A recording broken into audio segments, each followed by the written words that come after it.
변호사 사무실에서 한 여자가 의자에 앉아 있었습니다. 최은지 씨는 변호사의 말을 듣고 손이 떨렸습니다. 변호사가 책상 너머로 차분한 목소리로 말했습니다. 은지 씨에게 어떤 일이 있었길래 이렇게 감정을 주체하지 못하는 걸까요? 영상 시청 전 구독과 좋아요 부탁드립니다. 3년 전 서울 목동의 한 아파트. 일어나세요. 아침 차려야죠. 72세 김명숙 할머니는 새벽 5시에 깨어났습니다. 알았어. 할머니는 아픈 허리를 부여잡고 일어났습니다. 빨리요. 남편 출근 시간 다 됐다고요. 은지는 방문을 쾅 닫고 나갔습니다. 1시간 후. 이게 뭐예요?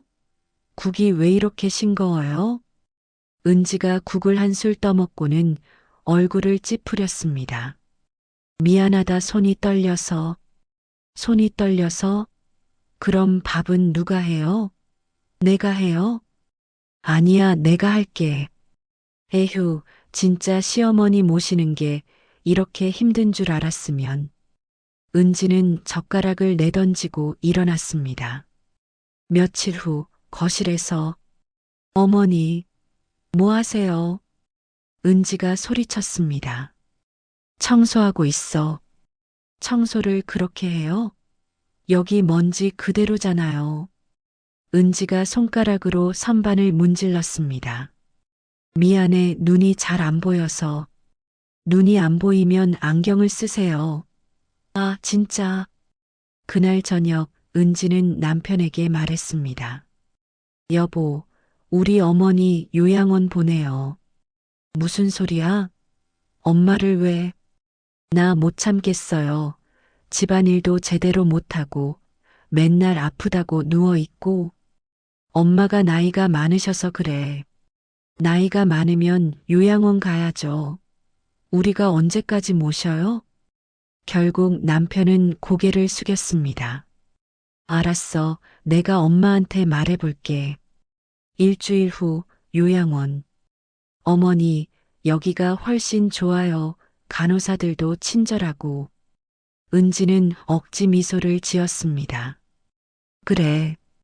할머니는 고개를 끄덕였습니다. 우리 자주 올게요. 아들이 할머니 손을 잡았습니다. 응, 너희들 신경 쓰지 말고 잘 살아라. 은지는 차 안에서 한숨을 쉬었습니다. 휴, 이제야 살겠네. 그렇게 3년이 흘렀습니다. 은지는 1년에 2~3번 요양원에 갔습니다. 명절에 억지로, 할머니 생신에 형식적으로. 요양원에서는 할머니가 외로운 나날을 보냈습니다. 처음 몇 달은 적응이 힘들었습니다. 낯선 곳, 낯선 사람들. 하지만 할머니는 참았습니다. 옆방 할머니가 물었습니다. 며느리는 어째 안 온대요? 할머니는 웃었습니다. 바쁘다고 하더라. 그래도 가끔은 올 거 아니에요? 할머니는 고개를 저었습니다. 글쎄 모르겠어. 밤이면 할머니는 창밖을 바라봤습니다. 아들이 보고 싶었지만 전화 한 통하기 어려웠습니다. 할머니는 홀로 아픈 몸을 부여잡으며 하루하루를 보냈습니다. 1년이 지나고 2년이 지났습니다. 할머니의 마음도 점점 변해갔습니다. 처음에는 서운했지만 이제는 체념이 되었습니다. 그러던 어느 날 할머니를 찾아온 사람이 있었습니다. 50대 중반의 정장을 입은 남자. 안녕하세요, 김명숙님. 남자는 공손하게 인사했습니다. 누구시죠? 할머니가 물었습니다. 저는 신한은행 VIP팀 박상철 팀장입니다. 은행?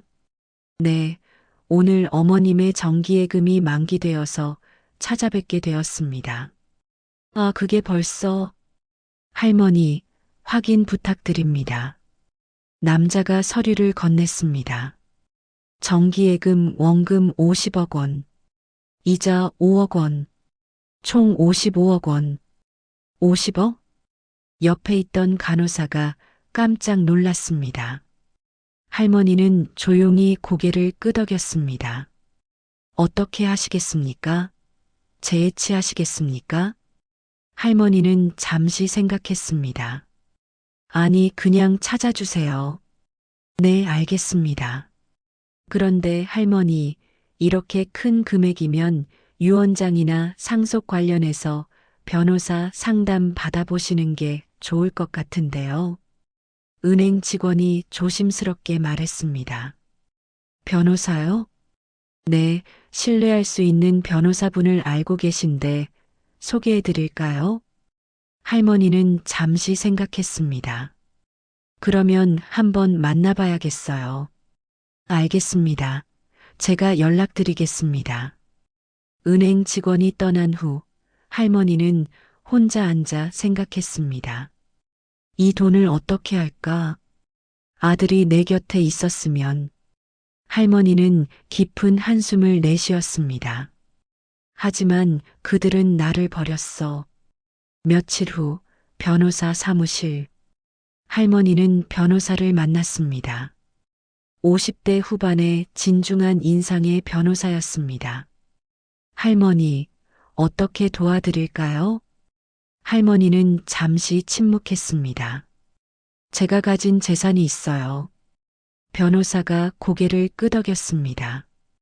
얼마 정도인가요? 55억 원이에요. 할머니는 깊은 한숨을 내쉬었습니다. 이 돈을 누구한테 줄까 고민 중이에요. 아들이 계시지 않나요? 할머니는 잠시 말이 없었습니다. 아들이 있어요. 아들 내외가 있죠. 하지만 할머니는 말을 망설였습니다. 그들이 나를 대한 걸 보면 변호사는 조용히 경청했습니다. 새벽 5시에 깨워서 밥하게 하고 청소 못한다고 욕하고 결국 이 요양원에 보냈어요. 할머니의 목소리에 서러움이 묻어났습니다. 3년 동안 명절에 2~3번 온 게 전부예요. 변호사는 안타까운 표정을 지었습니다. 그래서 고민이에요. 이 돈을 그들에게 줄까 말까? 처음에는 다 주려고 생각했어요. 하지만 할머니는 창밖을 바라봤습니다. 그들이 나를 가족으로 대했으면 달랐을 텐데. 변호사가 물었습니다. 그럼 어떻게 하시고 싶으세요? 할머니는 단호한 목소리로 말했습니다. 최소한만 주고 나머지는 정말 필요한 사람들한테 주고 싶어요. 변호사는 이해했다는 듯 고개를 끄덕였습니다. 알겠습니다. 유언장을 작성해 드리겠습니다. 며칠 후 은지와 남편이 은행에서 연락을 받았습니다. 어머니의 정기예금 만기 건으로 연락드렸습니다. 정기예금? 어머니가 무슨 예금이? 50억 원이 만기되었습니다. 뭐? 50억? 은지가 소리를 질렀습니다. 그 돈을 어머니가 어떻게? 할머니께서 30년 전부터 차곡차곡 모으신 돈과 부동산 매각 대금입니다. 은지와 남편은 급히 요양원으로 달려갔습니다. 어머니, 50억이 있다면서요? 은지가 숨을 헐떡이며 물었습니다. 그래. 할머니는 차분하게 대답했습니다. 왜 우리한테 말씀 안 하셨어요?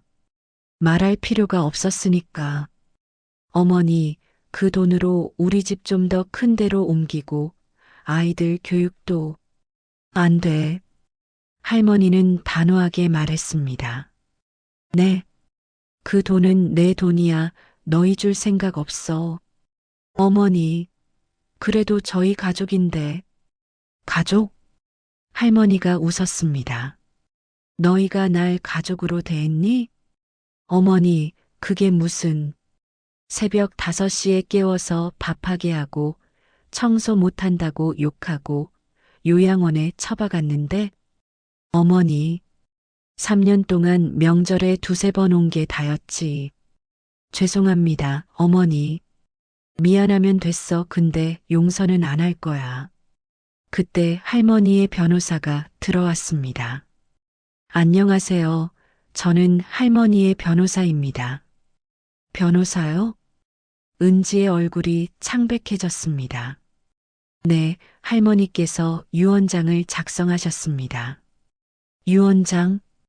변호사는 서류를 펼쳤습니다. 할머니의 전 재산 55억 원은 다음과 같이 처리됩니다. 은지와 남편은 숨죽이며 들었습니다. 첫째, 아들에게는 5억 원을 남깁니다. 5억 겨우 5억? 은지가 소리쳤습니다. 겨우라니. 할머니의 목소리가 차갑게 변했습니다. 내 재산인데 내 맘대로 못해? 둘째, 며느리 최은지에게는 단 한 푼도 남기지 않습니다. 뭐? 셋째, 남은 50억 원은 전액사회에 기부합니다. 50억을, 네, 요양원, 독거노인 지원센터, 아동복지시설에 나눠서 기부하기로 하셨습니다. 어머니, 그럴 순 없어요. 은지가 할머니에게 매달렸습니다. 왜 안 돼? 가족을 두고 어떻게 남한테 다 주세요? 남, 너희가 날 남처럼 대했잖아. 어머니, 제발. 은지야. 할머니는 은지를 똑바로 봤습니다. 내가 50억이 있는 줄 알았으면 나한테 잘했을 거지. 그게 솔직하게 대답해봐. 내가 돈 없는 줄 알았으니까 함부로 대한 거잖아. 아니에요. 거짓말하지 마. 너 눈빛 보면 다 알아. 할머니는 자리에서 일어났습니다. 내가 요양원에 있는 3년 동안 생각 많이 했어. 이 돈을 누구한테 줄까? 처음에는 아들한테 다 주려고 했지. 할머니는 창밖을 바라봤습니다. 근데 보니까 아들도 너 편이더라. 나보다 내 눈치를 보더라. 죄송합니다, 엄마. 아들이 고개를 숙였습니다.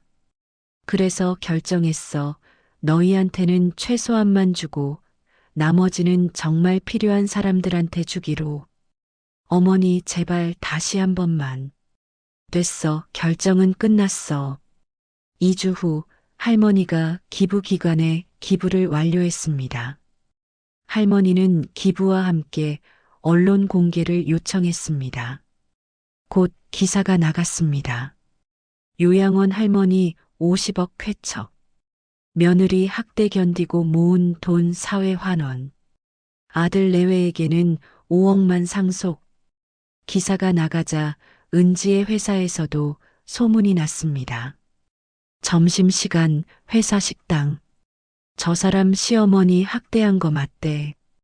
50억 날렸네. 완전 바보 아니야? 식당 구석에 앉은 은지는 그 말을 들었습니다. 얼굴이 빨개졌지만 아무 말도 하지 못했습니다. 옆 테이블에서도 이야기가 나왔습니다. 그 사람 시어머니를 요양원에 버렸대. 돈 있는 줄 몰랐다고. 은지는 밥을 다 먹지 못하고 자리를 떴습니다. 복도에서 만난 동료가 물었습니다. 은지 씨, 기사에 나온 거 진짜예요? 은지는 얼굴을 피했습니다. 그건. 동료는 미안한 듯 고개를 숙였습니다. 아, 죄송합니다. 은지는 화장실로 달려갔습니다. 거울을 보니 눈물이 날 것 같았습니다. 이렇게까지 해야 하나. 은지는 회사에 다니기가 힘들어졌습니다. 출근할 때마다 눈치를 봐야 했고, 회의 시간에도 다른 사람들의 시선이 거슬렸습니다. 그리고 더 충격적인 일이 벌어졌습니다. 은지 씨, 잠깐 오세요. 팀장이 은지를 불렀습니다. 네, 팀장님. 이번에 본부장님 지시로 은지 씨를 프로젝트에서 빼기로 했어요. 네. 왜요? 회사 이미지 때문에 미안해요. 은지는 그 자리에 주저앉았습니다. 그날 저녁 집에서 여보, 나 회사에서 왕따 당하고 있어. 은지가 울며 말했습니다. 그래. 뭐야, 그 반응? 나도 힘들어 친구들한테 연락도 안 와. 어머니 때문에 우리 인생이 망가졌어. 은지가 소리쳤습니다. 그건 우리가 잘못한 거잖아. 뭐? 엄마한테 우리가 어떻게 했는데? 당신도 내 편이었잖아. 맞아, 나도 잘못했어. 그래서 벌 받는 거야. 은지는 남편을 믿을 수 없다는 표정으로 바라봤습니다. 그날 이후 집안 분위기는 더욱 나빠졌습니다. 은지는 남편과 말도 섞지 않았고 식사 시간도 따로 먹었습니다. 한 달이 지났습니다. 은지는 회사에서도 고립되어 있었습니다. 동료들이 피하는 눈치였고 점심도 혼자 먹었습니다. 어느 날 휴게실에서 은지가 커피를 타고 있을 때였습니다. 뒤에서 누군가 말하는 소리가 들렸습니다. 저 사람 SNS에 기사 올라온 거 봤어? 댓글이 엄청 많은데. 은지는 급히 자리를 떴습니다. 2달이 지나자 은지는 더 이상 참을 수 없었습니다. 집으로 돌아가도 분위기는 냉랭했고 회사에 가도 외로웠습니다.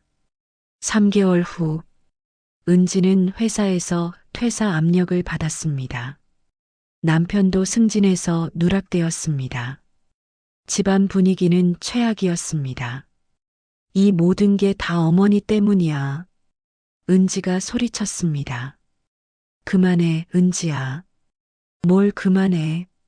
50억이면 우리 평생 놀고 먹을 수 있었어. 그 돈이 우리 거였어? 당연하지. 시어머니 재산은 아들한테 가는 거잖아. 그런 생각을 하니까 엄마가 안 준 거야. 그때 핸드폰이 울렸습니다. 은지가 받았습니다. 여보세요? 안녕하세요. 요양원입니다. 어젯밤 할머니께서 평안히 돌아가셨습니다. 은지는 핸드폰을 떨어뜨릴 뻔했습니다. 며칠 후 초인종이 울렸습니다. 누구세요? 김명숙 님 변호사입니다. 은지는 급히 문을 열었습니다. 무슨 일이세요?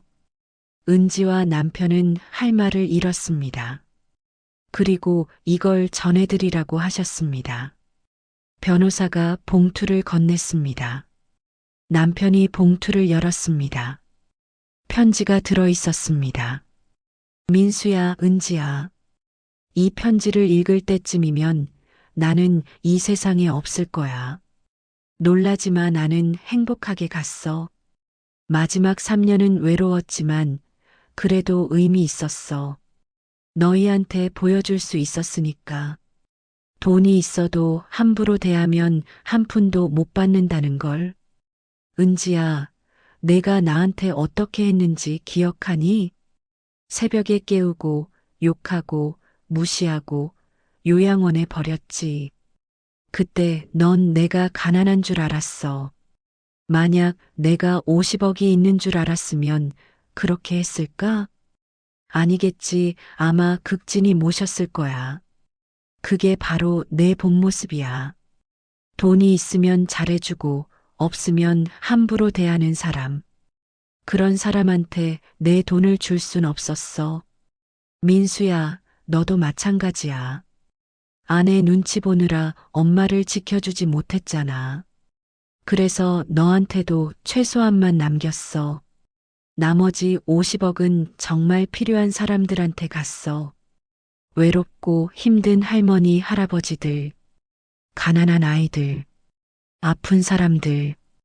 그 사람들은 내 돈으로 행복해질 거야. 너희는 5억 받아서 뭐 할 거니? 더 큰 집으로 이사 갈 거니? 좋은 차 살 거니? 그것들이 너희를 행복하게 해줄까? 난 모르겠어.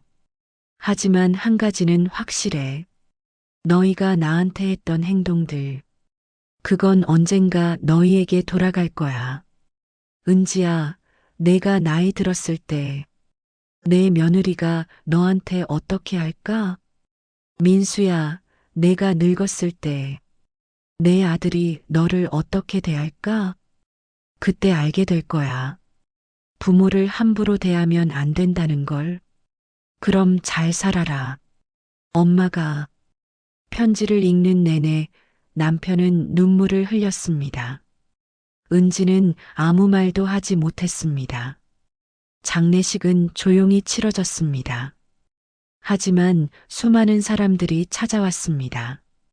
요양원 할머니, 할아버지들, 복지관 아이들, 독거노인 센터 직원들, 그분들 덕분에 저희 센터가 살아났어요. 정말 감사합니다. 할머니가 기부하신 덕분에 저희 아이들이 공부할 수 있게 됐어요. 은지는 그 모습을 보며 깨달았습니다. 50억이 있었는데, 정말 50억이 있었는데, 그리고 그 돈이 자신이 아닌 낯선 사람들에게 갔다는 사실이 너무 억울했습니다. 하지만 어쩔 수 없었습니다. 이미 늦었으니까. 오늘 이야기는 여기까지입니다. 이 영상이 마음에 드셨다면 구독과 좋아요 부탁드립니다. 여러분의 응원이 더 좋은 영상을 만드는 힘이 됩니다. 시청해 주셔서 감사합니다.